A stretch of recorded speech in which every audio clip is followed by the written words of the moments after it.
City Council workshop. We've got a couple of them today. We're going to start with the Box Elder County's school district, and they're going to give us an update on where things are at, enrollments and their plans for the future, and lots of good information. So without any further ado, we'll turn the time over to our Assistant Superintendent, Heidi Jo West. And she's got a presentation for us, and we'll let you go ahead and get started. Okay, thank you so much for having me. I really appreciate the invitation, and I also appreciate Tremont and City's support of education and recognizing our students for good citizenship. I think that has a lot more impact on what's happening in the schools and what happens in our communities than you all realize, and I appreciate that. I still remember when that was first mentioned in this meeting, and it's nice to see that's been lasting for so long. It's a really nice thing that you all do for the school, so. Okay, the first thing I wanted to do is go through just kind of the enrollment numbers from McKinley to North Park.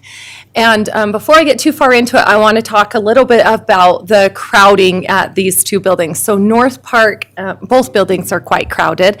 Some contributors to that is we rolled out a few years ago, I think that's been 4 now, maybe 5. They moved the preschool out of the Independence Center into the buildings because that was something that came up from special education on our audit that said, you know, preschool is more effective if it happens in all of the elementary buildings.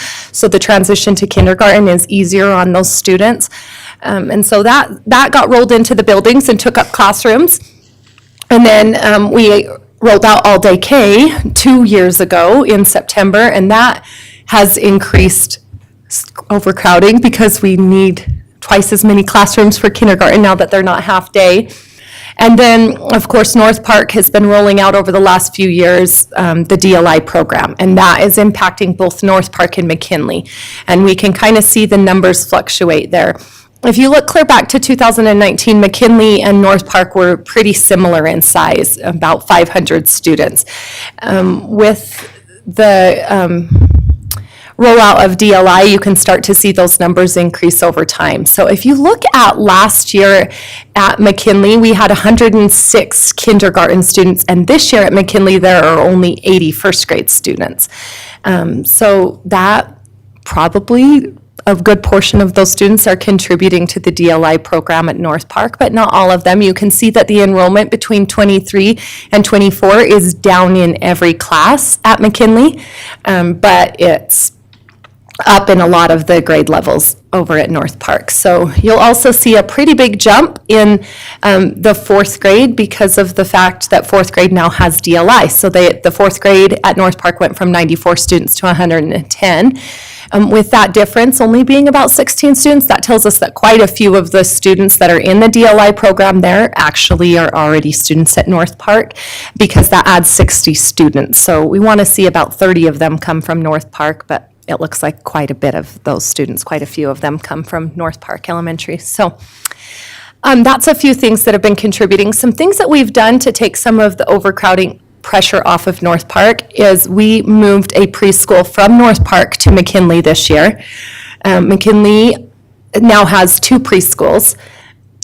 We also last year moved a behavior unit from North Park to Garland. And we this year moved a functional skills classroom from North Park to Garland to kind of help with some of that pressure of the overcrowding.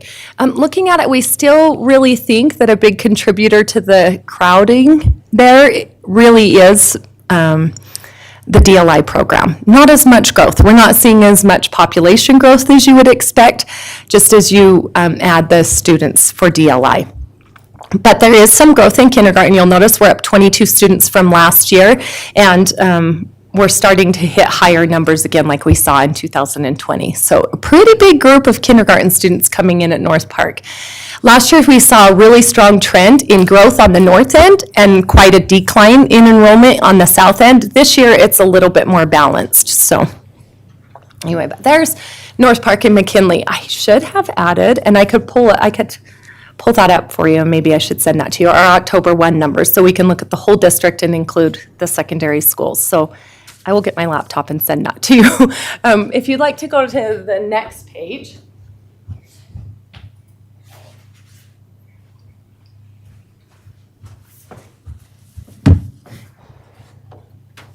This picks me up too, right? Okay. I'll talk here for a minute while I get that sent over. So as you probably are aware, as community members, the school district decided to go out for bond, and the board voted that in August 14th. And all of our community members will be able to vote yes or no to support the bond on November 5th. You can go to the next slide.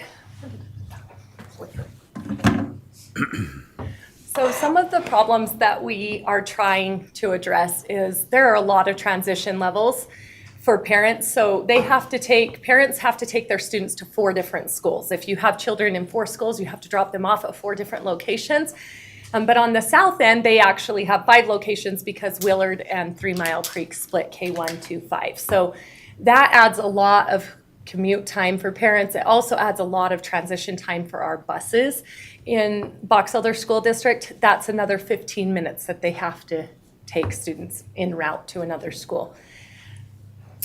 So by moving to 3 transition levels, it will actually decrease the start times and end times by about 15 minutes. And that could be split between elementary and secondary, or it could all be given to elementary so that they don't start at 9 a.m. because that's pretty late to have young students starting. We also have some safety concerns. North Park and Lakeview were both built in 1962, and then both middle schools were built in 65, and that was previous to reinforced masonry rules and codes. So that makes it very unsafe for our students in those buildings in the event of an earthquake, which all of you know, we are on a fault line. So another thing that's very concerning for parents, and maybe not so much, people who experience that themselves, but lack of air conditioning in the schools. Parents are very frustrated with that and feel that it makes the learning conditions very uncomfortable for their students. So that's something that our stakeholders have let us know is a priority for them. As I mentioned, we also have incredibly overcrowded buildings. When we moved the preschool into the buildings and we moved kindergarten to all day and we've added DLI, we've had to get really creative with the principals about how they use the space. So that means that things like PE, music, computers, art, and STEM no longer have their own classroom space for that. And so music will have to be taught in the classroom where the teacher is trying to prep, or art is taught in the classroom where the teacher is trying to prep. And that makes it difficult because they don't get some of the things that are granted to them in the negotiated agreement. They're supposed to have time to prepare their lessons without supervising their students, and if the instruction's happening in their classroom, they're kind of by default required to chime in or feel like they need to. So that's difficult. Also, we have 34 portables in our school district.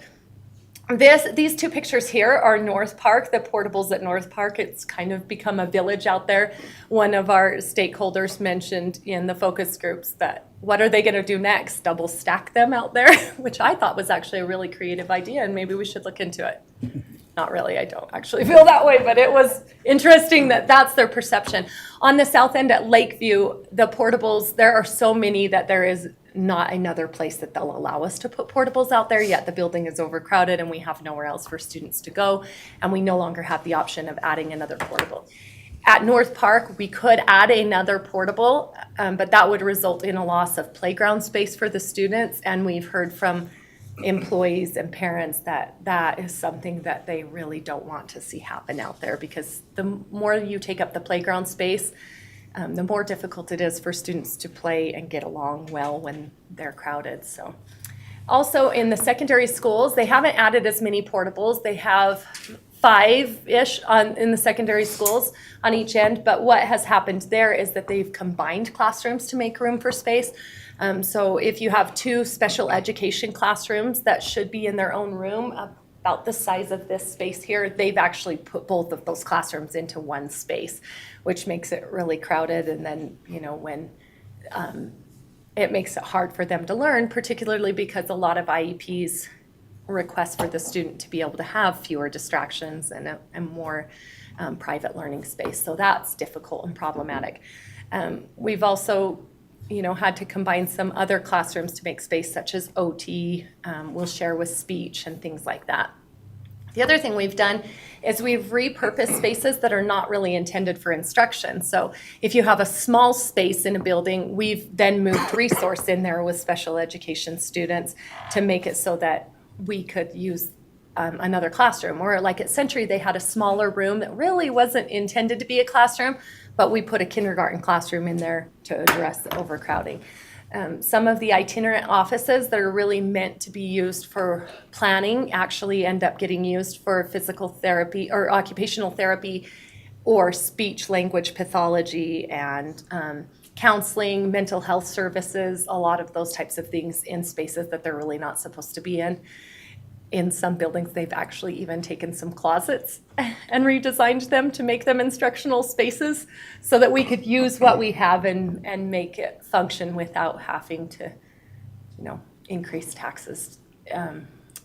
They're not ideal, but we also have tried our best to get through the last few years knowing that COVID was a really hard time for people and that inflation has caused people to be in a different economic state. And so we've really tried to look at what all of the needs are and make do with what we could in order to solve problems. So we really need to update some of our instructional programs. CTE, we're kind of falling behind in that. We don't offer as many career clusters as we'd like to and pathway opportunities. Parents would like to see more of those types of things offered for their students to receive in high school as well. That's a high interest area. And then with our special education programs, we have a growing need and we'd like to be able to improve that as well.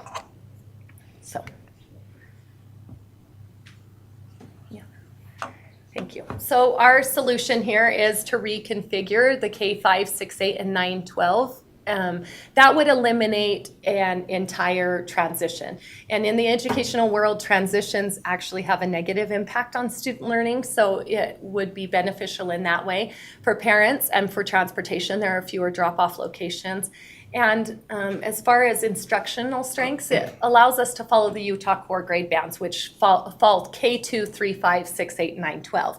Another benefit for that is that all of the courses that are required for graduation would then be offered at the high school. Something else that parents like about that is ninth graders are allowed to participate in athletics, but they're off-site, so it's kind of like really difficult because they have to transport their students to get there, and then students aren't part of the student body, so they don't necessarily get to stay for activities after or before.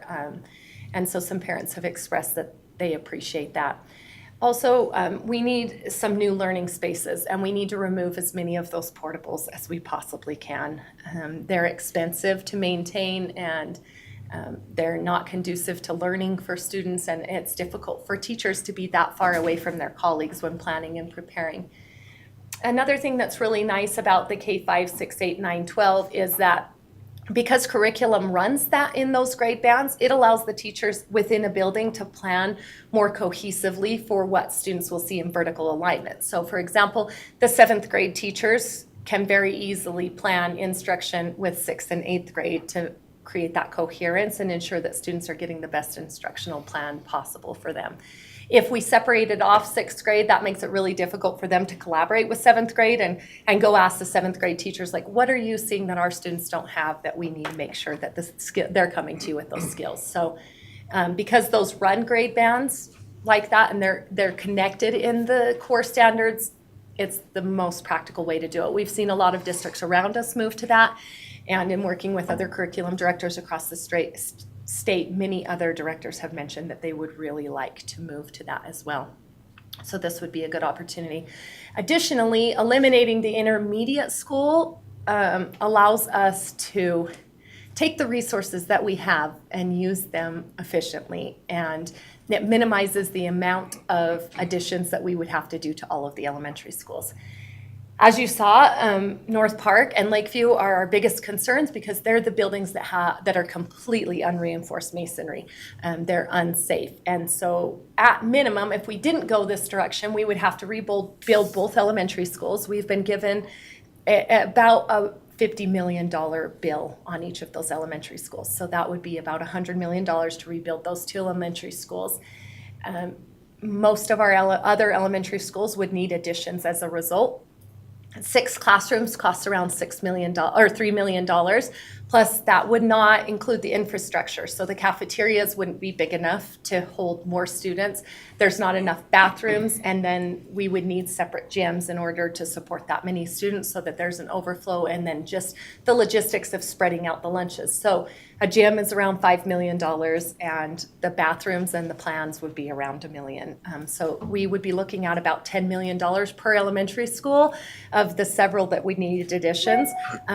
So, that would be like quite a bit of money. 2 schools at 100 million, and then 6 or 7 more at around 70 million. That would be $170 million right there just to take care of the elementary needs.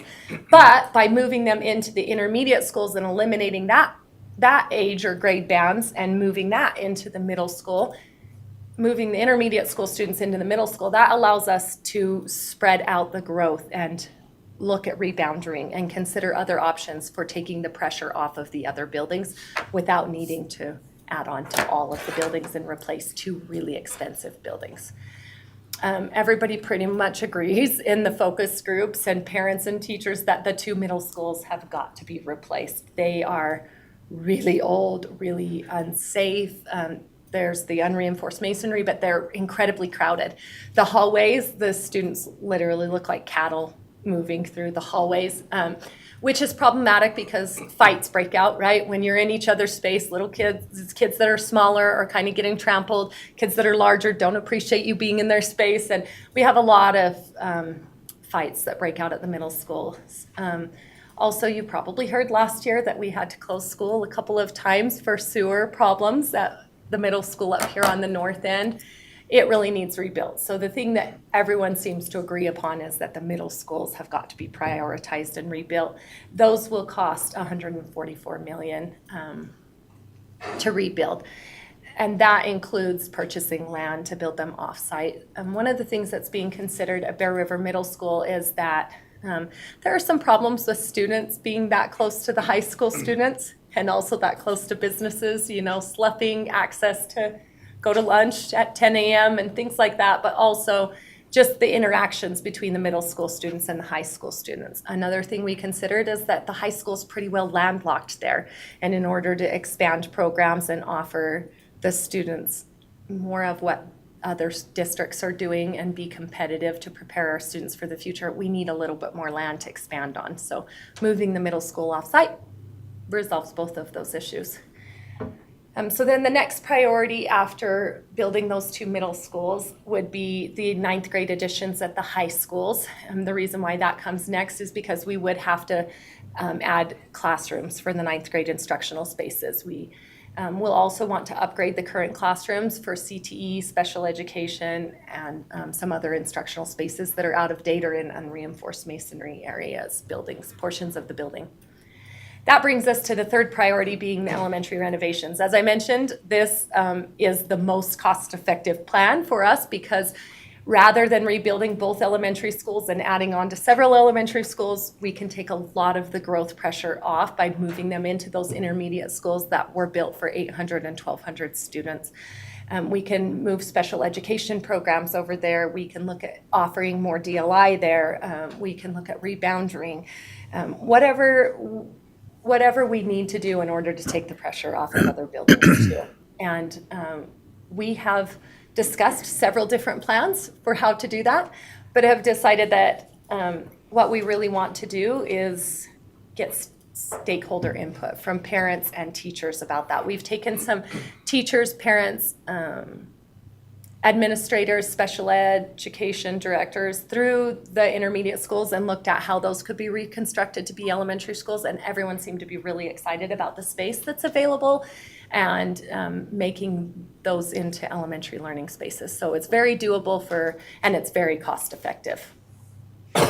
After that, the next priority with funding would be the air conditioning in all schools because, again, parents really want that and would like to see it happen. And then the last thing that we'll look at after the elementary renovations and the air conditioning being added would be the unreinforced masonry and Century, and then smaller additions at Discovery and Fielding that will fit with their infrastructure and be able to fit into the plan. So, I went too far. This proposes a solution to the special education problems that we're having, because we will be able to add additional space to meet all of the needs. We will be able to plan appropriate design for the classrooms, even at the intermediate schools where we will be repurposing those buildings. We'll make sure that there's preschool, resource, behavior, and functional skills units made available. We'll include smaller instructional spaces for speech-language pathologists, occupational therapists. Our ELL students don't necessarily fall under SPED, but it's a good place to put them in, and then our counselors. We also need to make sure that we have the itinerant offices for school psychs to do their testing, and for mental health providers that come in and work with students, and we'll be able to do that. Some other things that we need to look at is just that the restrooms for special education students are appropriate for their needs. We have to have lifts and changing stations so that our paraprofessionals have and our teachers have a place to take care of students' needs without harming themselves, right? We also need things such as sinks, stoves, and equipment. Special education students require a lot of specialized equipment. If you notice this classroom here on the right, this is the type of classroom we like to provide for special education students to learn life skills at high school so that they can be independent beyond high school. And we have to teach them things like how to cook and how to wash their dishes and how to prepare meals. That allows them to open up job opportunities as well as just a quality of life for caring for themselves. And another thing that we're beginning now that we'd like to roll out in all of the elementary schools is the special needs inclusive playgrounds. So students with ADA accommodations, we can create play spaces that allow them to be included with their peers. So rather than them just sitting in a wheelchair alongside watching everyone else play. And that's a big priority for us the next few years. This slide just kind of shows what the tax increase would be. Some things to point out here is that on the average household, it will be about $19.86 per month. The average household is rated at $450,000, so it goes up or down from there, and that is an add-on to the tax that they're currently paying. So it really comes out to be around $28 on average. And that will sustain throughout the duration of the 20 years that it takes to pay off the bond. All of these things are available on our website, and I'd be happy to show you where you can find them. For commercial property, you can see the addition there would be about $8.02 per 100,000 on the market value. And then for property owners such as myself, it ranges from 0 cents to 6 cents per acre per month. So.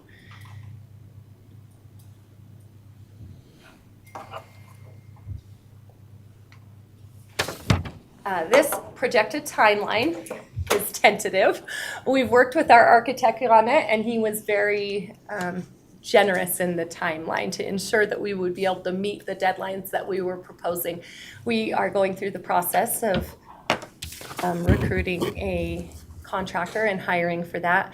However, we're being careful about how far we get down the road with an architect and a contractor because we don't want to have to pay money for something if the bond doesn't pass. So we will be making some edits and adjustments to this, but for now, this is our best success timeline. So we would begin with finding sites between now and the new year, and then getting design input from stakeholders. Again, we want to involve parents and board members and community members in that process, and then we would release that information out to contractors for bidding. We could speed up that timeline by cutting stakeholders out of the process, but we don't want to do that. We feel that input is valuable. It's been beneficial in the past with the 2007 bond, and we want to continue that. And we're hoping to break ground in January to August of 2026 on the middle schools, and in January of 27, we want to continue that construction. Over the summer of 2027, we'll begin making modifications to the intermediate schools based on the recommendations from the contractors, and do both of those over the summer. And early anticipation would be to be able to move those the elementary schools into those intermediate schools at the same time that the 6th through 8th moves into the middle school.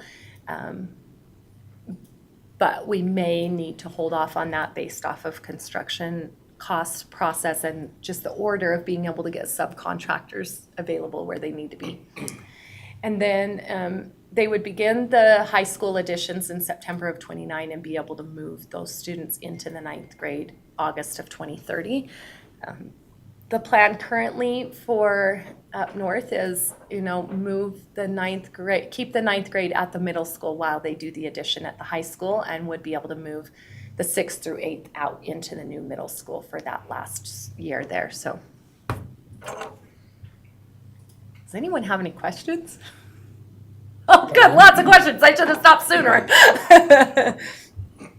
So all these new schools are gonna take more teachers, right? And is that built into this price? So bonds actually can only pay for the cost of construction. And the new schools technically wouldn't take new teachers because of just the number of students that we have is what determines the number of teachers that we have to have. And that is based off of our FTE or our WPU that comes from the state. So every time we get another 25 students in our district, we have more than enough funds to pay for another teacher. So as enrollment increases, that covers the cost of additional teachers. One of the things that we're running into right now as far as keeping classroom sizes small is not necessarily that in the budget coming from the state and local funds, we don't have enough money to cover the cost of a teacher. We can do that when we have enrollment increases. What's difficult is a space for them to teach in. So 2 different things. The bond can only pay for construction of facilities. And the cost of, teacher pay, teacher raises, employee pay cannot come from bond funds. And we have to keep that separate, and we're audited on that. So we have internal auditors and external auditors, I'm sure you do as well, that come in and make sure that we're complying with what the requirements are. Thank you for asking that. That's a really good question. So on Alice C. Harris, I noticed that, maybe I missed it, but North Park eventually making its way over to Alice C. Harris. But what's going to happen with McKinley? So McKinley what we're anticipating right now is we would take some of the growth pressure off of McKinley. I'm going to skip ahead a couple of slides if I can here to kind of answer your question. So this is the years that schools were built. I need to stand here, So this is the schools that years were built. You can notice that McKinley was 1973. So it's actually 11 years newer than North Park and Lakeview. And people will recall that Golden Spike was built to replace Mountain View and Foothill. The reason why Golden Spike came before the West Tremonton School, I'm sure you've heard that because we live in the Tremonton area. We hear that a lot. The reason why is because, as you'll notice, on the south end, Discovery got a new elementary school in 1994. And then 3 Mile Creek in 2005. So then the next 2 new schools were up here on the north end, Garland and Fielding, 2011 and 2012. That made it so that the next oldest building up here was North Park, but McKinley's 11 years newer. So the oldest building in the entire district was 1960 Mountain View and then 1962 Foothill. There were 3 buildings with unreinforced masonry on the south end of the district and only 1 on the north end of the district. And at the time, those buildings were so expensive for us to maintain, and then the concern over the safety. That's why at that time, Golden Spike Elementary was built, even though the land was purchased for West Tremonton. We also weren't seeing the enrollment, if you recall back to 2019 when 500 students in McKinley and North Park, the growth wasn't as high on the north end as it is now. And so we needed to clear up a couple of those old expensive buildings, as well as the south end of the district hadn't had a new elementary building since 2005 and 1994 before that, whereas it was only 5-6 years since the last new buildings on the north end. Are you going to just demolish North Park or? Actually, I hate to say this, but I can't answer that because it's a board decision and the board can't vote on that until the building's considered surplus. So we kind of have to do the bond, move the students out, say, okay, that building's surplus now what do we want to do with it? More than likely, they will consider the cost of demolishing and what they would get for the land in consideration with selling the building. Something we know we need to do in the future is making sure that the box elder names or the school names are taken off, so when someone else owns the building, people recognize that we don't own it. For example, Garland Elementary was sold years ago, the really old Garland Elementary, but people still perceive that Box Elder School District owns it, but we're not hanging on to that land. Thank you. Yeah. Did I answer your question? I went so many places, I'm Yes, not sure if I actually did. Okay, thank you. I have 2 questions.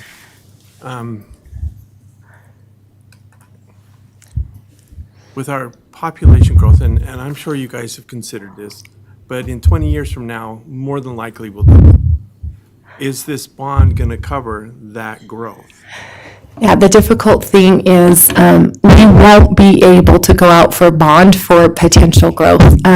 We can't do that. The voters wouldn't pay for it and the state wouldn't support it. However, I'd like to show you what we have done in the past. So in 2007, a bond was passed, as you know. Taxpayers were promised that $60,000 would be spent on the two new high schools, or on the two new additions at the high schools.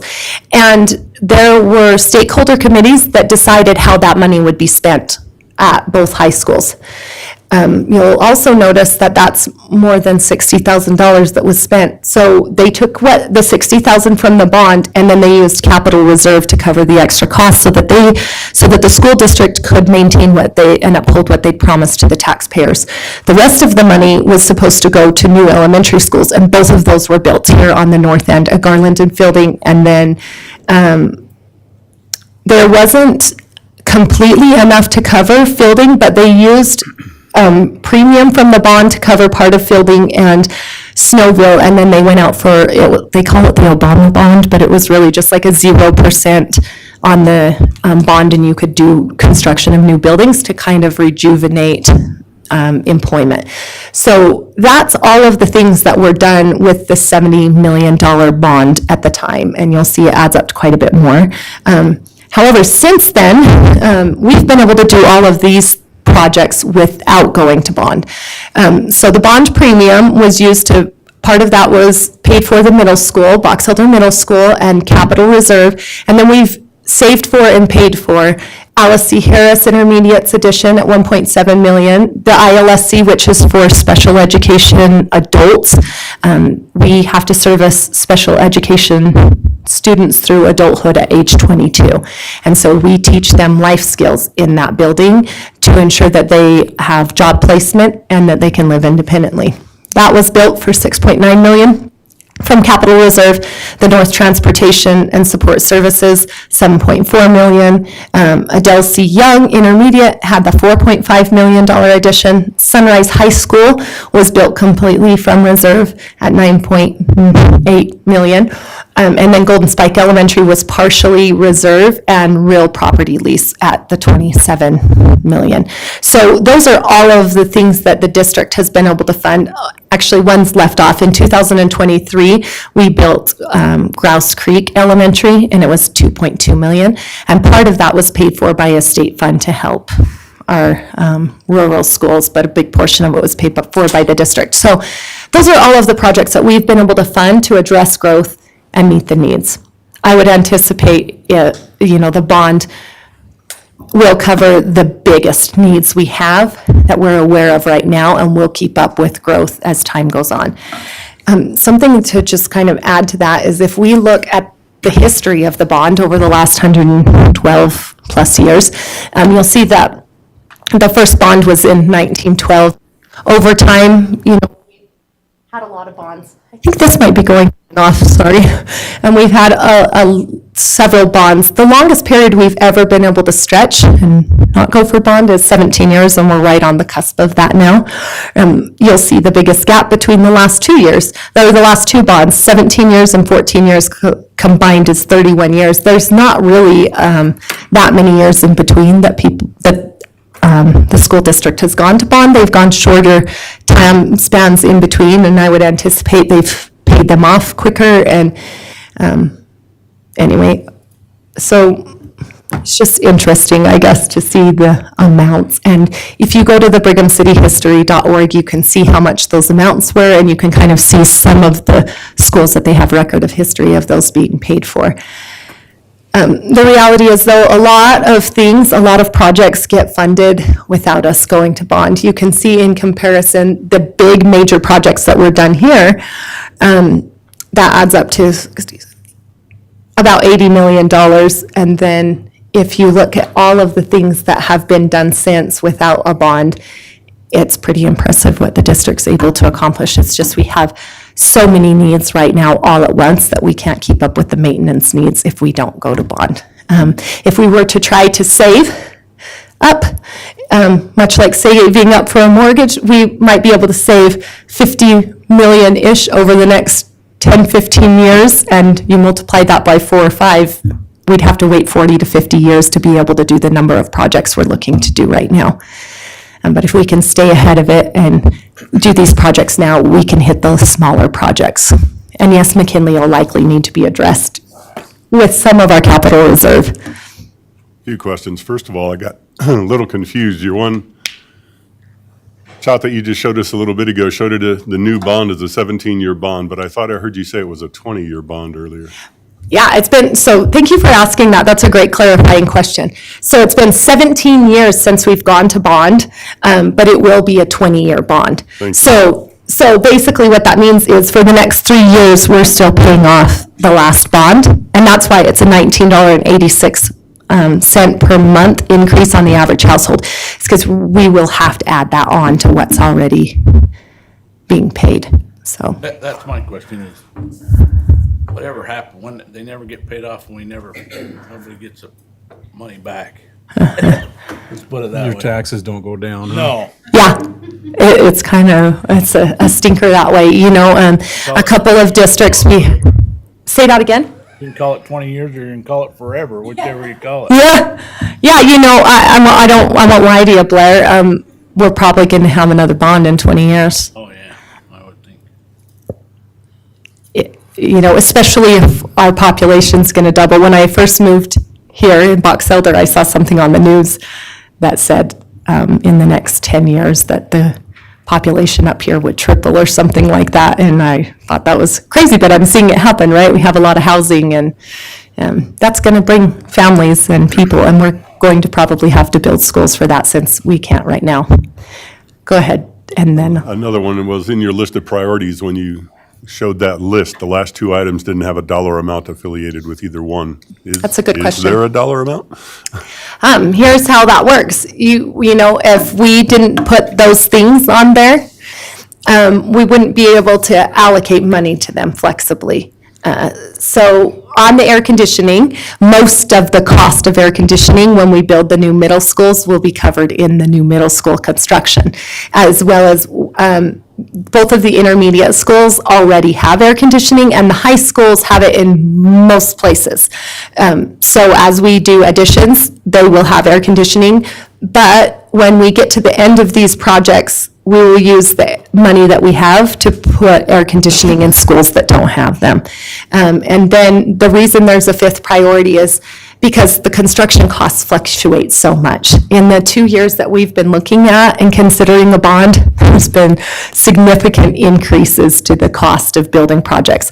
I'll give you an example. A few years ago, I think about 4 years ago, is when the board started talking about putting together Grouse Creek and first kind of approved, like, we need to do something about Grouse Creek. There's sunlight coming through the library that's very wide, you know. And at that time, it was around $600,000 to build the project that they ended up building for $2.2 million just a couple of years later.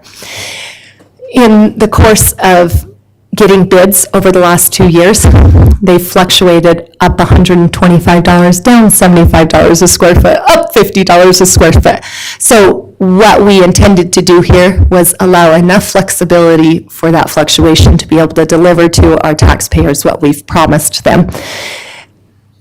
It's quite likely that with Young Intermediate and Harris Intermediate that we may be able to do those reconstruction projects for around $5 million.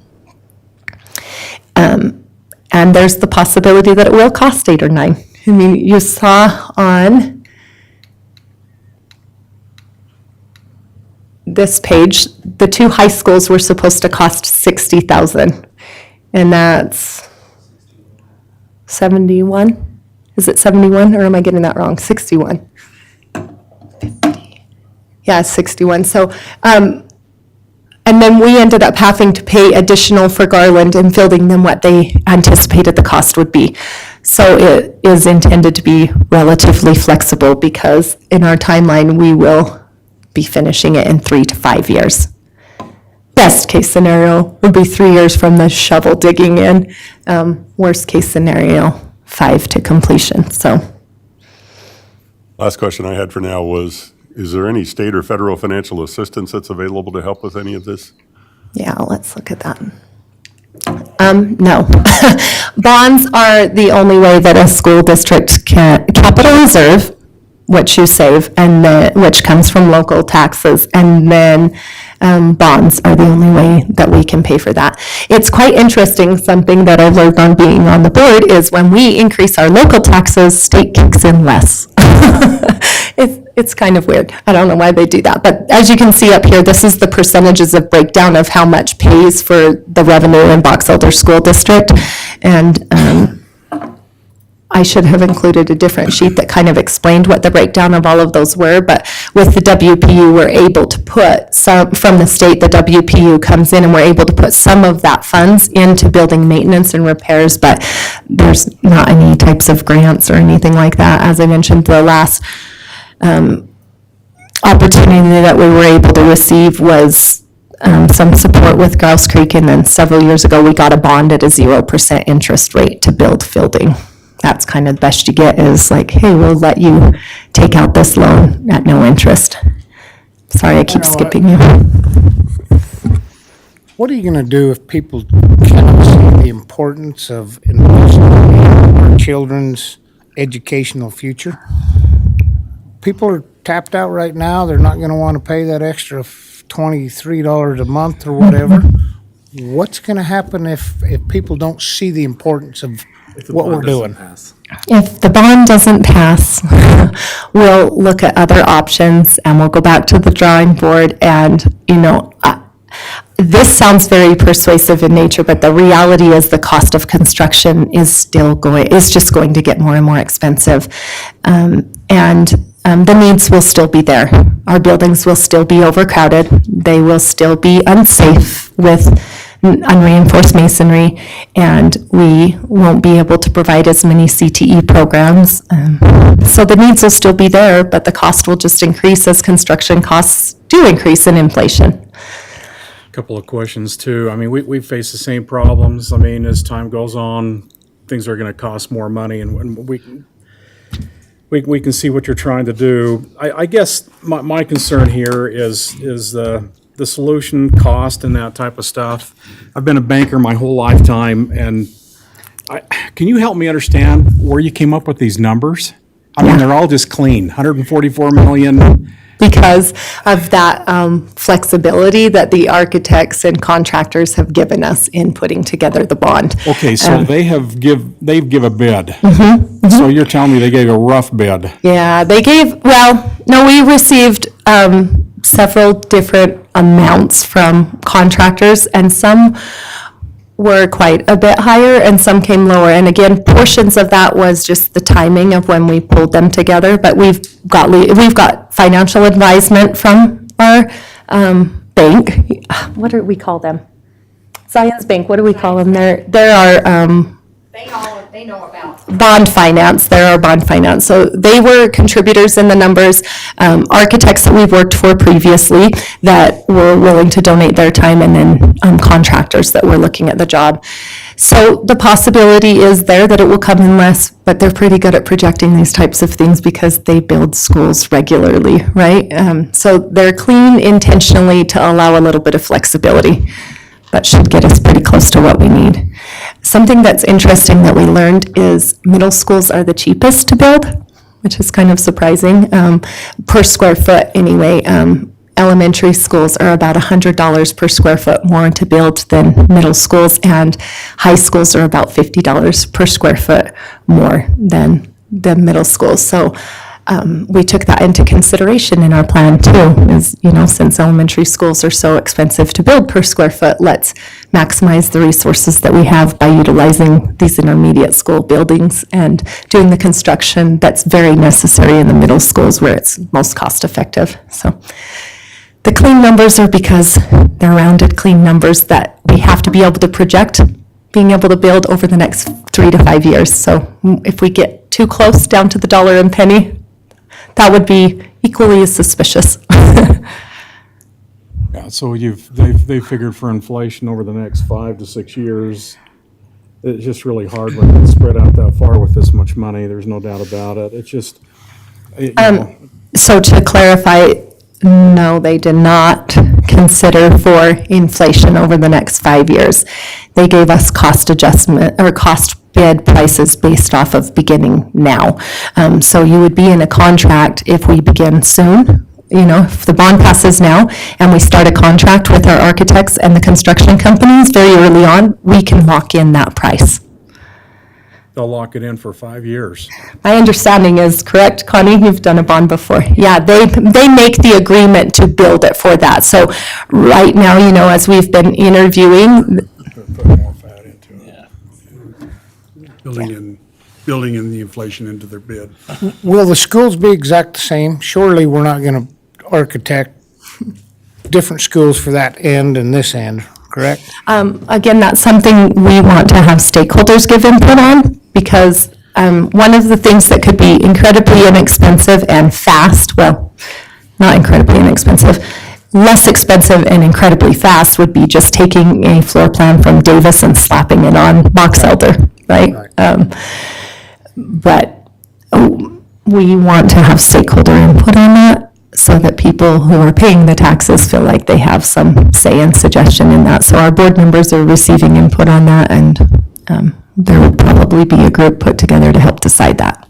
If I may suggest to the board that, you know, when they're doing this, and I'm sure that they do this, but in order to take in growth, you just build your building so that you can add on, right? So you can add classrooms, and it's less expensive to just keep expanding real estate onto the building. And so hopefully that's part of the plan. Thank you for bringing that up and suggesting it and bringing it to the forefront of our minds, because Garland and 3 Mile Creek and Fielding all have a plan for addition for growth, and that makes it a lot more affordable. I mean, even if we wanted to add on to Fielding right now, it would only be a couple $1 million because of the fact that we already have the plans for it, we own that, and it would just be going right to building. So I appreciate you saying that and making that suggestion, and it's something we'll definitely take into advisement when we go to the architects. I love Box Elder that. can't be bigger than Bear River. Say, okay, Let's work on that enrollment the next 5 years. All those homes you're building, let's just get it up, okay? Last year we had, I think it was like 60 more students on the north end and lost like 100 on the south end. And this year we're up on the north end too. But anyway, it will be interesting to see how that growth hits, right? Okay, I don't know if there's other questions, I but. want to make another comment that I would love to see the land purchase in Tremont. You know, we've been looking at land. Yeah. We've looked at several different lots. And we haven't made a decision on where they're going to be built. But what I love is that to have the land to the east of the high school be Bear River High School property is absolutely what we want to do. Because we have nowhere else to go. Well, we own a little piece of property, I think it's 7 acres to the north of Bear River High School. Just a little sliver there by the pie dump. We own a little sliver right there. And we purchased that several years ago. But that doesn't help us as much as we need, but freeing that up and making that Bear River High School property is vital. And if you're going to build a 9th grade center, it gives you a place to even put a 9th grade center. How many acres do you need for a middle school? I think they've told us 30 to 50, right? Depending on the size. Or is 50, sorry, I think- maybe I think 50 is it's- the high school, so yeah. 30. Okay. For an elementary school, it's about between 12 and 15. For a middle school, it's usually 30. That's the number I would give you, is 30 acres for a middle school. Okay. And so we're looking for property. We're looking for a place to put this. Would I love to see it be in Tremont? And of course I would.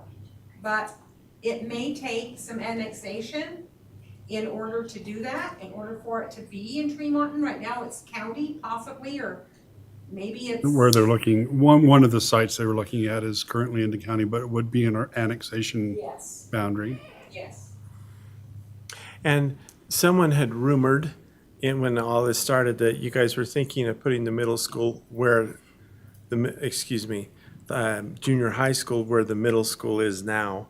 But you're saying that you would rather keep that as a high school campus and move the. Since very early on, the proposal or suggestion is particularly in the north end has been, let's move that off-site. We feel like we're landlocked up here with the high school with less possibilities to go and expand unless we move it off-site.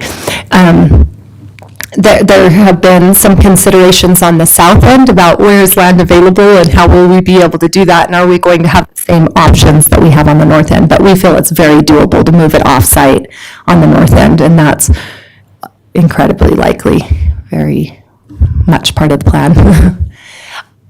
This is the October 1 counts that we have for right now. They just obviously are from today. Can you go out a little bit so that it shows the bottom too? On your Zoom, like zoom to maybe 90 or 75. Okay, and then scroll back up. Okay, thank you. Hopefully I can see it because now it's pretty small. But anywhere you see parentheses around the number, I'm sure you all know this, but that's a decrease in the enrollment. So from last year. So you'll see on the south end, we lost 60 students. On the north end, we've gained 21. Would you click on 2023 for me, just so I can go to what I had shared with the city council? So see, last year we lost 141 students on the south end and 86 gained on the north end over the year previous. And so that goes to what you were saying about, like, let's, maybe our enrollment is increasing up here. Maybe one day our schools up here will be as big or will be as populated as the south end. And then back to 24. You're working on it, huh? I love it. I'm a fan of some of your plans. I really like them, so Heidi, that's good. Is it possible to get a copy of this? Yeah, presentation? absolutely. I noticed several taking pictures of the slides and stuff. 100%, yeah, I'd be happy. Actually, she already has it. This one, we probably need to make a PDF and send you, so I'll do that. Because I just kind of gave her quick access because, so we could see the new October 1 counts. These always get cleaned up, but some interesting things. You'll notice, like the enrollment, that bubble that we have in the 9th and 10th grade of over 1,000 students. And then our enrollment down here in kindergarten and first and second grade is quite a bit lower than we've seen in years past. We're kind of gaining ground again this year with 882, but last year was the lowest kindergarten class we've had in that cohort of kids. We aren't seeing 930, 980. That's lower WPU for us. We're seeing a decline right there in the number of students. So even though we have a lot of homes being built, people aren't having as many kids, are they? So if you scroll down, you'll see that in our younger grades, there's more and more of a decline. We're kind of, thinking, the Utah Fits All scholarships hurting public education. So we've lost quite a few students. We have significantly more students being homeschooled than in the past and more choosing other options. So over the trend of K-5. Significantly, do you have an idea? A third, 25% I'm sorry. homeschooled? Oh, homeschooled. Last year, I believe it was 500. And it used to be a few years ago, it was like around 100. Is that correct? That's what I remember, yeah. So depending on the year, it was quite a bit less. I saw something nationally that said like in the 80s, there was something like 10,000 students that were homeschooled, and now it's in the millions. So that's just a real trend. But overall, you can see that when you average 6th through 12th grade and you average K through 5th grade, we have a lot fewer kids than we used to have. So numbers are just declining there, so anyway. This is an unfair question, okay? It really is, and I can even ask Connie this one, but what's the temperature right now? Are you feeling like the population's accepting this, or have you got a real fight on your hands? Well, I've been to some community council meetings, and the ones that I've attended, there is a few, and I mean a few, and these are people that have lived in Tremont in 4 years. Okay? They don't trust the school district, and they don't trust the Board of Education. You're not gonna follow through with what you're promising us here. Why aren't you, we want you to just take North Park and just build on your lot and build a 2-story building right there. And by the way, we don't understand why you're not building on that property that you own to the south of North Park. What are you crazy people thinking? Why Do aren't you not own that? building? We do not. Okay. I didn't think you did. They let them park there, but they don't own it. But they don't, but they think we do. Own what? The property to the south of, it's a beautiful piece of property. We all Oh. envision it in our minds. But it has never been owned by the school district. But in these people's minds that have lived here 4 years, that belongs to the school district. Well, I can solve your problem right now. You guys just need to do this. And so somehow we need to create within our community a sense of trust. And right now we don't. We have some that don't trust. I don't know that they necessarily have any reason to not trust, other than maybe they've been talking to the neighbor over the fence, and based on their experiences wherever they've lived before, they have created this feeling of it's just not gonna happen the way they say it's going to happen. Well, it's proven to remove fear, the opposite of fear is education, right? Exactly. And so I think you guys are doing a good thing. I've noticed you've got all these town halls, you're getting out there speaking. I've watched the superintendent's videos, and I'm thinking, oh, this is good. They're getting it out there. It doesn't feel like there's anything being hidden, which is good. So that should help to develop some trust. There is a lot of misinformation out there, and that is something that we need to address, and we're working really hard to do that. Something that I just wanted to share that is a major thing for Tremont and City, generally with the voters, is this idea that, the last bond paid for air conditioning in the district office, and when we actually purchased the district office, it had AC in it. We did a land swap, right? Property swap, and it already had air conditioning. We didn't do that. The last bond was used for what it was promised as. And a rumor has started that the West Tremont property was purchased to build an elementary school on with the last bond. And that property was purchased in 2017, and the last bond passed in 2007. So it actually wasn't even available to us at the time. So again, some of those things that the misunderstandings and the miscommunication, and we have to take some responsibility for that. But we also, don't want to upset people by saying that's simply not accurate, You had a comment, I think. Well, I had my perception and feeling from being with a younger group is that everyone is my age that has young kids entering into the school system, whether it's at Athenian or North Park, very understanding the need for the bond and quite supportive of it because they're living it. I would think that probably those that are against the bond likely have not been within the school for quite some time and don't understand the day-to-day struggle of North Park. I mean, my daughter's timed for her lunch. She has 10 minutes to eat. I can get her to focus for 10 minutes, so I don't know how she's even eating food because it's turned into such a corral over there with the mass amount that they're timing kids. Eat, get out, eat, get out. And so if you're living in the school district and you're trying to be supportive of this, I don't think anyone's questioning the bond. I think the only people that might not be supportive of it are those that haven't been in the school district for a while. Yeah, it's tough because nobody wants to see their taxes increase, but something that I've been surprised, I have some cousins who have children in the schools here, and they are sharing the information as quick as it comes out, trying to get it to their friends and their peers because, they remember going to the middle schools here and they remember what they were like 10, 12 years ago, and they know how much their children are going to benefit from it. So I do see a lot of positivity from parents who have children in the system right now. So as you give out this plan, which you've done, Are you obligated to follow that plan with your bond money? Yeah, on the page that set our priorities, we have to begin there and ensure that that gets completed and moved down the list. So if we did run out of money, what ends up happening, I've got to figure out where that slide is. What would end up happening is there wouldn't be as much money for elementary renovations, or that would have to be paid for with the capital reserve, right?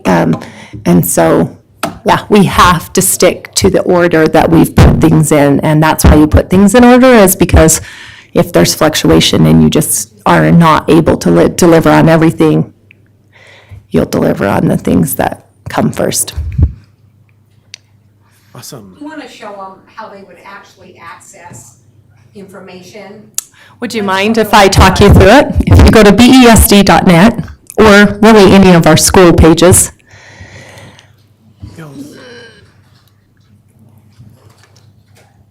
thank you for the reminder, Connie. I was just thinking I should do that. The tab that says bond information right there is on every single one of our school pages and on the district page.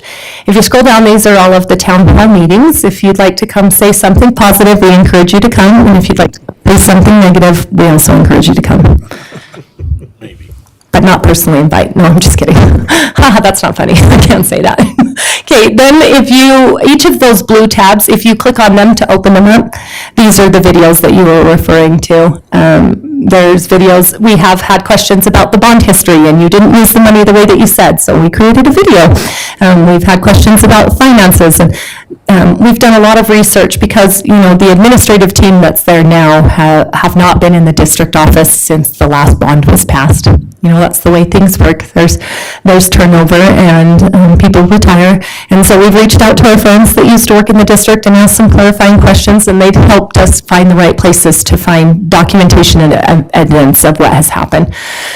So anyway, we have videos that address kind of all of the things there, and then at the top is when we'll be doing all of our town hall meetings over the next couple weeks. Ballots are being mailed out around October 15th, and people should see them around the 20th.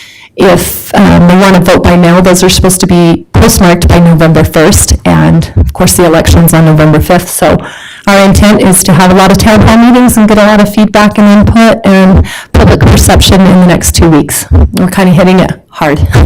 We have some administrators that are at parent-teacher conferences on the north and south ends the next 3 nights, yesterday, tonight, and the next night with board members, and then we've got the town hall meetings at Lakeview and North Park. So Lakeview's tomorrow, North Park is Thursday, and then the next following week, Monday and Tuesday, will be the 2 middle schools. So that'll give parents and voters an opportunity to walk through the schools too and see which schools we're proposing need to be replaced. And then you'll look at the 17. Those two I requested, and our administrative team were kind enough to add 2 more to Tremont. And when we met as a board, one of the board members said, well, how come there's so much education on Tremont's end? It's because I said we need more. Yeah. Box Elder doesn't have, the Box Elder area, the Brigham City area doesn't have nearly this many that I know of, at least, unless you've added some. Have you added more? We have a couple, but they didn't. We were having a hard time getting the Senior Citizen Center down there getting back to us, and then a couple of the other ones are just for smaller groups similar to this, so we didn't advertise them as extensively. So Brigham City, they'll present to Brigham City, and then there's a women's clinic of Brigham City Women's Club that will be presented to, and then we're still working on the Senior Citizen Center. And then you'll notice there is a virtual meeting too for people who are homebound or just prefer to, get on and ask their questions from the computer. That one, we will be taking response from that virtual meeting as well. Well, I wish you luck. I hope it's a positive experience for you. Well, if it's not, we'll turn it around and make it positive in the future, right? We'll do the best that we can with what we have and what we've been given, but anyway, Well, thank you for We taking, support you guys, at least, hope the best for you. thank you, appreciate that. All right. Let's see, Roger? You're here. Just in time. I am here. Yeah. We've got, Roberts. Yes. Robert. did I say Robert?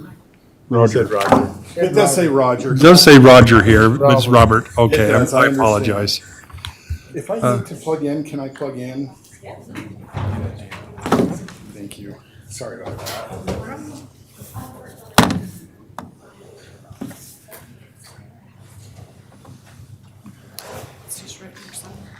Just right where? Oh, I meant for, There's an HDMI that you're plugging up there. It's not the one on there. It's gotta be right there. There's an would you mind running it for me? Oh, that's right. Sorry about that. He was down to ULC too. Oh, they do. Well, they got to. They wouldn't bid it. They wouldn't bid it. And so it's just like when our City engineer manager. does a bid here, he adds another 40% to it, to make, so it doesn't make him look like a fool. And you need to talk about reality. Bet you 120. Last time they That's a did lot of money. this, It's still a lot of money after. You need a cord.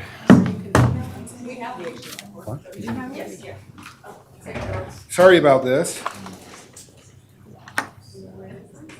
Heard Utopia was gonna fund this.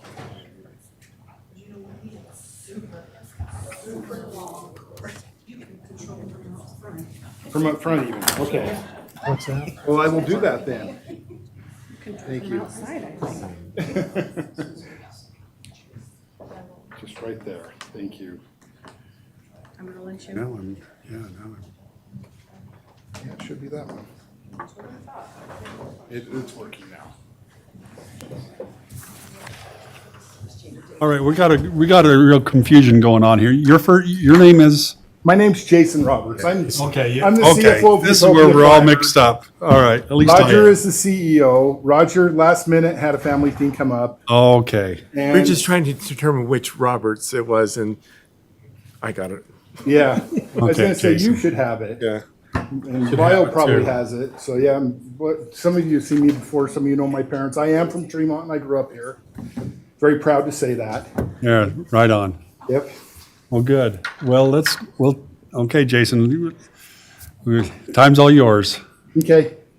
I'm just here to give an update on Utopia Fiber and kind of what's been going on for the last year and the last few years for Utopia Fiber.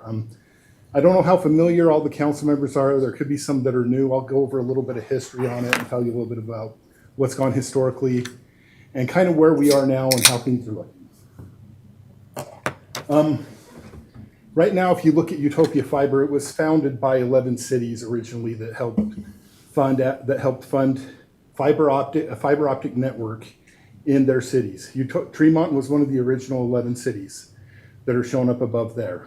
There were 3 in the county. Tremont and Brigham and Perry were all part of that.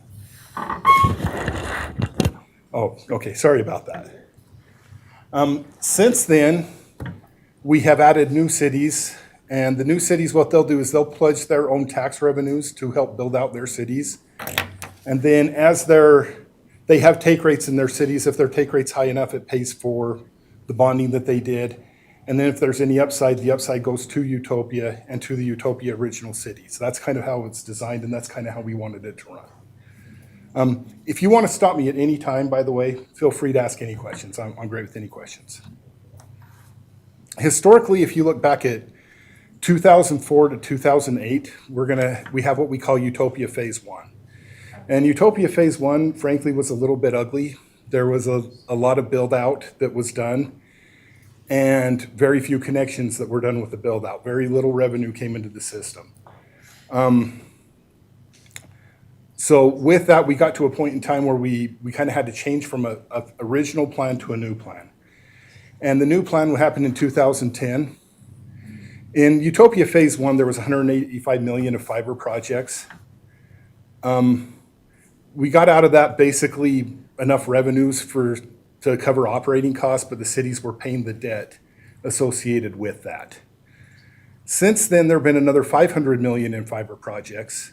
All of these projects have been covered by additional revenue, and I'll show you a little bit about that here in this presentation.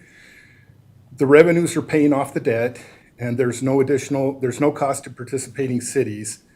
And with the exception of a couple bonds to start it off, there's no additional pledges of any of the tax revenues from the additional cities for these bonds. So that's a good thing. Utopia is the largest open access network in the United States. It's got 220,000 available locations that we've passed, so that's houses, businesses, everything like that we've passed. There have been 23 citywide projects, as we saw on the previous page. We have the fastest speeds in the United States. Right now, we offer 10 gigabytes per second for residential customers everywhere in the Utopia network. I don't know if anybody else can say that is offered right now. And 100 gigabytes per second for business networks.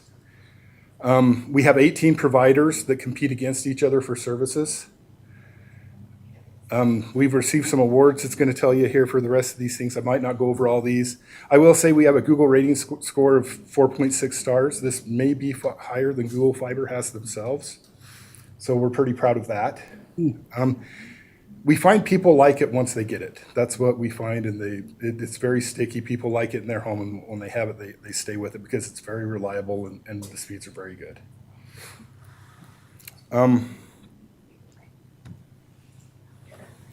Here's a list of all the service providers that we have that do provide service to the home. These are that do for residential customers. We have some others that do for businesses also. If any of you are on Utopia Fiber, you probably have one of these service providers that you go through.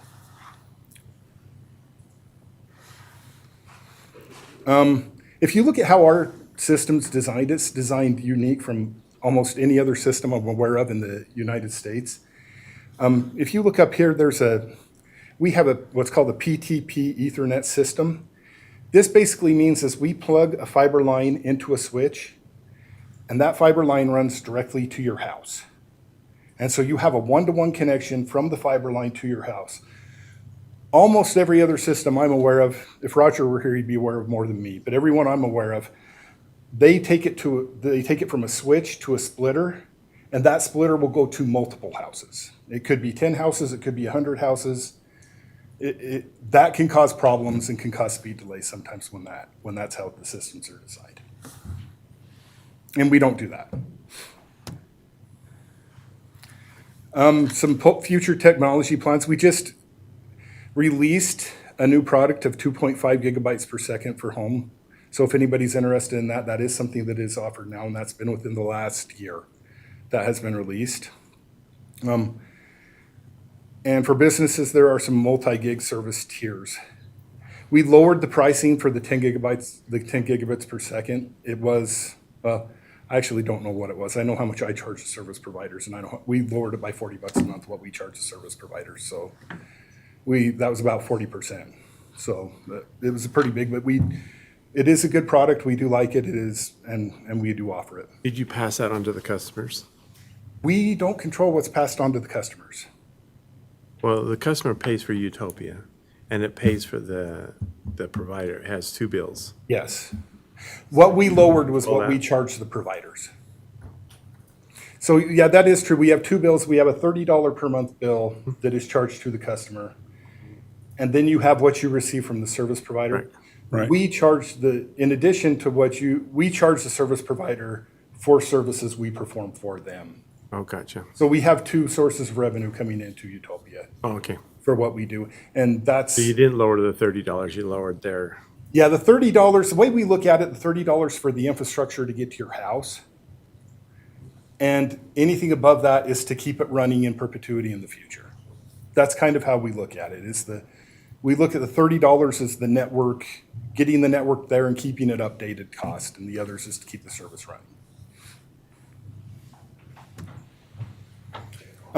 Here's our total subscribers over the last 10 years. Pretty small numbers here, but if you look, this is in 10,000 increments up to 70,000. If you'll see, we're up to roughly 66,000 customers on Utopia and partner networks right now. That is, if anybody was around in 2010, I was around in 2010 dealing with this. This is phenomenal. This is something that back then I remember people wanting to sell it for 5 cents on the dollar and get nothing out of it. And luckily the cooler heads. Who was that guy from Australia, that Australian? Macquarie. Yeah. Is the name. Yeah, that didn't happen, thank heavens, personally. That's how I feel about it. Here's our subscribers by city. So if you look, the top two cities, they're going to be probably, they're Layton and Orem. They're original Utopia cities. The red line coming up there, we have a partner city, Idaho Falls, that we work with Idaho Falls. We get a percentage of all the customer revenue they have, but they build the system out on their own dime. So that's revenue that we're trying to get back to the cities and trying to help pay off the original use to pay off the original Utopia debt. Tremont on, oh, right there. Kind I'll of show you some bluish. individual Tremont lines. They're kind of hard to see just because They are. when you look at Tremont versus West Valley or Orem, we're quite a bit smaller. But what I will say is when you do look at Tremont, in July of 2015, you had, about 2,300 customers available. You guys have seen some significant growth. There are now about 3,800 individual locations that are available. This isn't necessarily houses. If you have an apartment complex, this will show as one right now. On this, it won't show. If you have an apartment complex with 20 people in it, it just shows as one. But you've been seeing growth here. We make sure that we have it available when you guys have growth. We work with your staff and make sure that happens. Here's the number of subscribers that we've had. Over the past 10 years, we've gone from about just under 300 subscribers to almost 1,600 subscribers in Tremont. So we've seen a lot of growth. You do have a lot of people in the city that are on our network and that use our network. Here's kind of a red dot. These red dots are who has it. It's just, so if you look, it's pretty much everywhere in the Tremont city boundaries and lots of locations, lots of people use it. What's the blue dot? They sent the accountant. Are they bit- I don't know I'm guessing their business is looking at how they're Kind of located. looks like it, yeah. I would tell you they were for sure, but I don't know. I think it's business.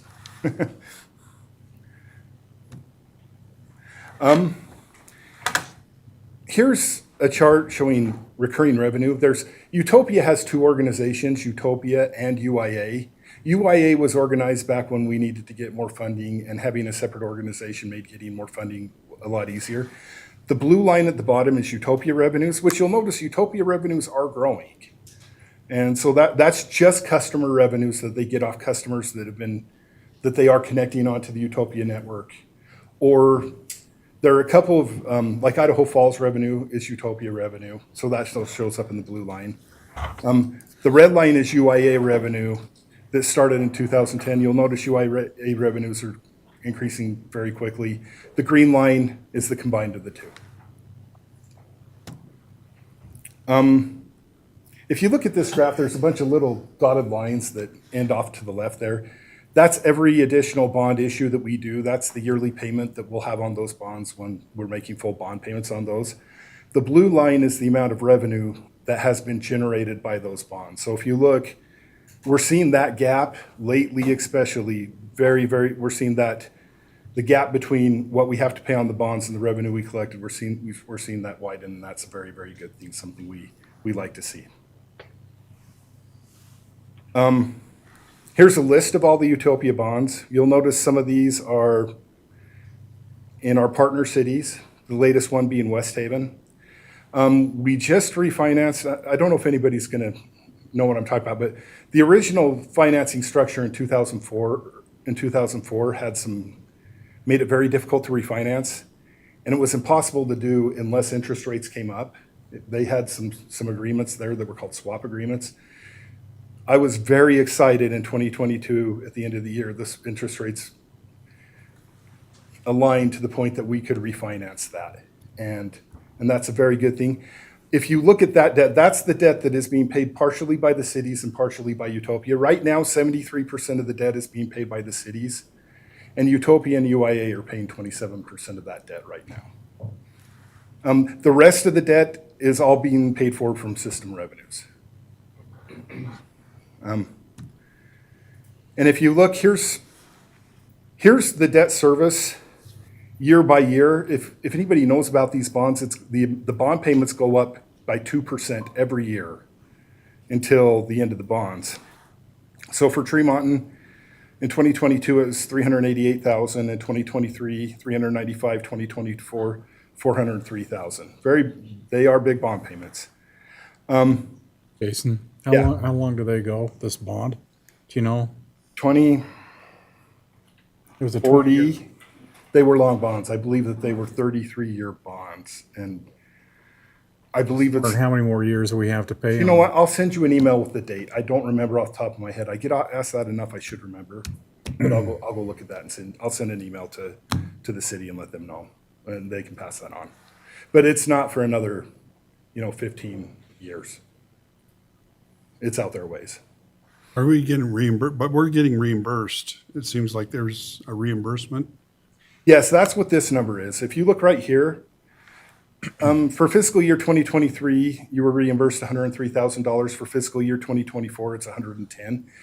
Basically, right now, our goal at Utopia is to at least make the 2% increase. We're at least trying to increase our payment by that amount every year, so your payment's not increasing. There have been years we've increased it by more, significantly more. But at a very minimum, that's what our goal is to make sure we cover the 2% increase. And frankly, our goal is to cover more than that as time goes on. And over the next few years, we expect that to happen.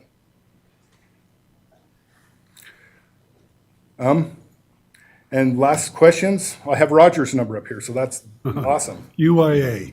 I don't know, I think maybe the only Roger, one. were you there? No, just you were. Okay, so I was there when the debate was over whether Tremont should join UIA. And I remember the council voted it down. If we would have stuck with UAA, what would be the impact on us right now? Would we have no payment, or would it? No, you are being treated just like all the other cities that are part of UIA. Because we're just nice? There's one city that's not, and that's Payson. And if you know Payson's history, it's different, and you would probably be mad at me if I treated them the same way. But yeah, if you look at Tremont and Brigham, We're being treated just like the pro rest. rata, if you look at the original ownership percentages, Okay. the amount of money you're getting, if theirs increases by more than the 2%, yours has increased by more than by the same percentage. So you've been treated the same. Yeah, that was an interesting night, that one was. It was. And I think that's everybody's, I think they want to keep everything equitable there. And really UIA's been good because there's been no financial impact to cities off of UIA. In fact, the only financial impact is we have enough revenues to increase our payments year by year because we're doing the growth. So the history of that was we originally turned it down and then a year later, we jumped on it? Is that? No, originally we jumped on it. Okay, so the Utopia, we were all part of that, and then when everything was so bad, and it was a 5 cents on the dollar thing, and that guy from Australia, anyway, then they came out with this new organization called UIA, and Tremont was given the option to join UIA and thought it was a really good, probably would have been a good thing if we had have done. And there was some on the council that wouldn't do it, so it was voted down. I guess the issue would be, you guys technically don't have any votes on UIA, but I can tell you right now, everything I've heard from the board is they plan on treating you the same as if you did. The one thing Tremont did is right at that time after UIA started, there was not enough money to make operational payments and keep payroll keep payroll paid. And Tremont made their share of those payments. And that was actually as important as joining UIA to keep that thing going. And there were a lot of people that were very grateful that Tremont would participate because there were a couple of cities that really were sticklers about it at the time. Thank you. Well, that's, holy cow, great presentation, and we're so glad that everything is going well. So if a community wants to join, you'll take them on. And that's really a good thing for the rest of us. We will tell them the cost, and we would be happy to help them if they're willing to backstop the bonds and make sure there's no risk to the Utopia cities. Okay. So that's what you were showing us on that one graph. Each time one of those cities came in, they get their own bond to get Utopia put into their city, right? And they pay for that bond. Well, what happens is if we get a certain take rate in your city, that we're gonna break even, and we know the take rate we need to get to break even. And when we hit that take rate, then they don't have to, they don't have to make any payments on the bond if we make it quickly enough. And in every one of the partner cities we've been to so far, that has happened, and frankly, most of the time it's happened well before. I mean, they haven't even come close. And then we blow way past the take rate that we asked for. Like in Morgan, I think, and Morgan's the easiest example. They have a very, very high take rate. But in Morgan, when they came in, I think we told them they needed a 40 or 45% take rate, and they're like 70%. And they blew right past that. And Cedar Hills was another one that just got done. And I don't know, Cedar Hills must have horrible competition because they were just coming on in droves just as soon as it became available. So, yeah. We have about, correct me if I'm wrong on this, Wes, but I think we've got about almost 4,400 housing units, ERUs. And so our take rate must be pretty, I think we must be up there pretty We high. do send to the Utopia board member, who is the city manager, I believe, the city administrator. Yeah. Bill, there he is, sorry, Bill. Yeah, we send it to the city administrator. We do send out that report, and I'm sure he'd be happy to forward that on to anybody who wants to see. It has pages just for Tremont and shows you all the Tremont numbers. So is there any way to reduce our payment through, would increase take rates or anything? Because that's a group of 11 cities, right? So the whole thing would need to grow, and all of them would reduce equally, correct?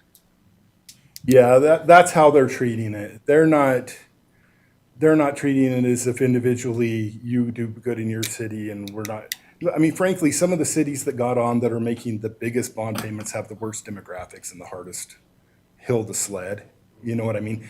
Demographics matter a lot in our take rates and what we're trying to do. So we as Utopia are trying to find very specific, focused sales and marketing programs to get to areas where we want to increase our take rate right now. And we're really focusing on existing areas with low take rates.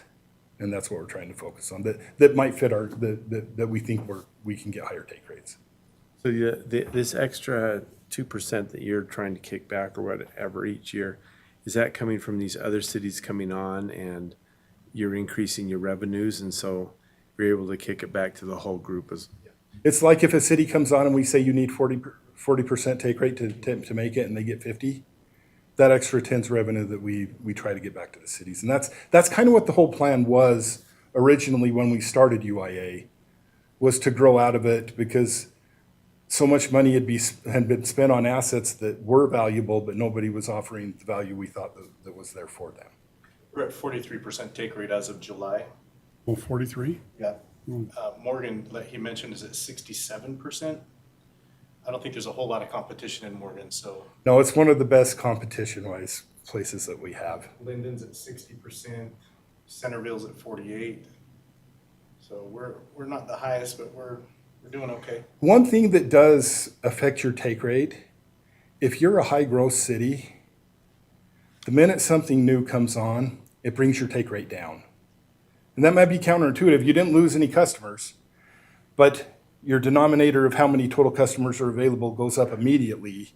And it takes time for us to fill in those customers and get up to it. We think it takes about 5 years for us to get to a mature take rate, 5 to 7 years, depending on the demographics.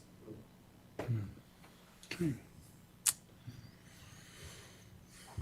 All right. Well, thank you. Thank you for the presentation. Go say hi to your parents. If you need anything from me, let me know. Do I have your email? Mike Rogers. Council, we need a need for us. So you're gonna go visit your parents, right? I actually was thinking of going and watching a Bear River soccer game that my niece is playing in. Oh, awesome. There you go. There you go, yeah.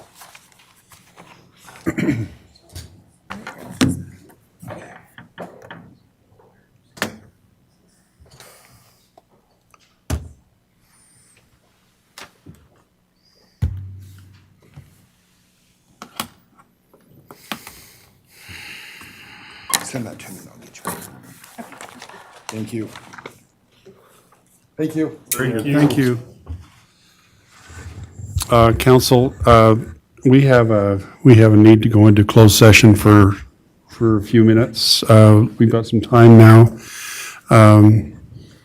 I'll make a motion, we go into closed session. Motion by Lyle Vance. Do we have a second? I second it. Second by Blair. All in favor? Aye. Aye. Okay. We're going to close